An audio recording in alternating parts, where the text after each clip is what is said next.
लूका रचित सुसमाचार। लूका ने यीशु के जीवन से जुड़े हुए कई आरंभिक आंखों देखे गवाहों से पूछताछ करने के बाद इस वृत्तांत की रचना की थी। कहानी यरूशलेम की पहाड़ियों में शुरू होती है, वह स्थान जहां एक दिन इजराइल के प्राचीन भविष्यवक्ताओं के कहे अनुसार स्वयं परमेश्वर आने वाले थे ताकि अपने राज्य को सारी पृथ्वी पर स्थापित कर सके। इस शहर में परमेश्वर का मंदिर है जो याजकों द्वारा संचालित था। इनमें जकरिया नामक एक याजक था जिसने मंदिर में काम करते समय एक ऐसा दर्शन देखा जिससे वह बुरी तरह से डर गया। एक स्वर्गदूत आया और उसने कहा कि उसे और उसकी पत्नी के एक पुत्र होगा। यह सब किस विषय में है? अब बताया गया था कि जकरिया और उसकी पत्नी बहुत बूढ़े थे, वे संतान उत्पन्न करने में असमर्थ थे। लूका यहाँ इजराइल के महान पुरखों अब्राहम और सारा के साथ समानांतर बना रहा था क्योंकि वे भी बहुत बूढ़े थे और उनके भी बच्चे पैदा नहीं हो सकते थे। फिर भी परमेश्वर ने उन्हें एक बेटा इसहाक दिया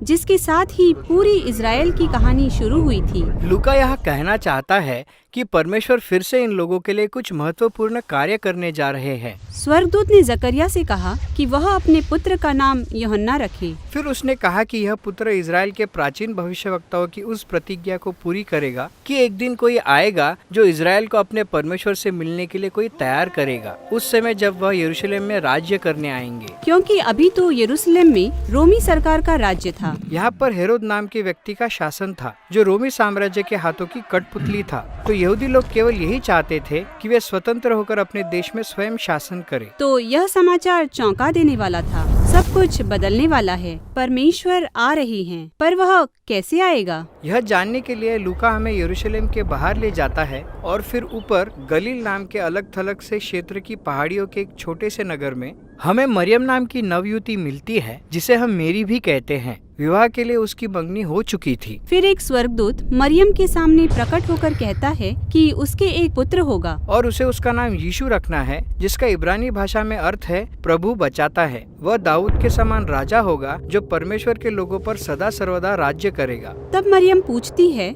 अच्छा, पर यह कैसे होगा क्योंकि मैं तो अभी कुंवारी हूँ। उसे बताया गया कि वही पवित्र आत्मा जो उत्पत्ति अध्याय 1 में अंधकार में से ज्योति और जीवन लाया था, वही उसके गर्भ में जीवन उत्पन्न करेगा। मसीह के गर्भ में आने और जन्म लेने के माध्यम से परमेश्वर मानव जाति से अपने आप को बांधने वाले थे। तो मरियम जो एक अनजान सी जगह की अनाम सी लड़की थी, वह भावी राजा की माँ बनेगी। बिल्कुल, वास्तव में वह एक गीत गाती है कि कैसे उसकी सामाजिक दशा में हुआ यह उलटफेर एक और बहुत बड़े बदलाव की ओर इशारा कर रहा था। उसके बेटे के द्वारा परमेश्वर राजाओं को उनके सिंहासन से गिराएंगे और कंगालों और नम्र लोगों को ऊंचा उठाएंगे। वह संसार की सत्ता के पूरे ढांचे को उलट पुलट करने वाले हैं। तो जब मरियम गर्भवती थी तब उसे और उसके मंगेतर यूसुफ को बेतलेहम जाना पड़ा। सारे रोमी साम्राज्य में नए करों से संबंधित एक आज्ञा निकली थी, इसलिए सभी को अपने पूर्वजों के नगर में जाकर अपना पंजीकरण कराना था। बेतलेहम यात्रियों से भरा हुआ था। उन्हें किसी सराय में जगह नहीं मिली। उन्हें केवल एक जगह मिली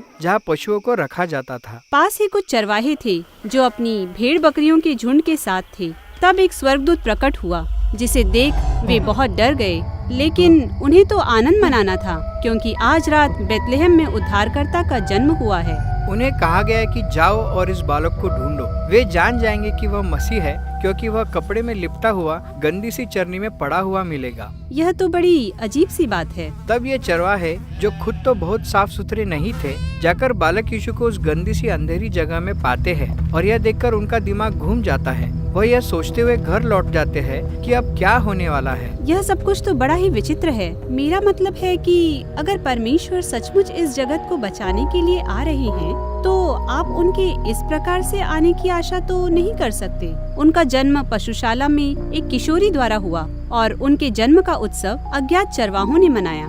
बिल्कुल, मेरा मतलब है कि लूका की कहानी में यह ध्यान देने वाली बात है कि अभी तक सब कुछ उल्टा है। वह दिखा रहा है कि परमेश्वर का राज्य कैसे पहले इन गंदे स्थानों और कंगालों के बीच में प्रकट हुआ, क्योंकि इस जगत को उलट देने के द्वारा यीशु यहाँ उद्धार लाने वाले हैं।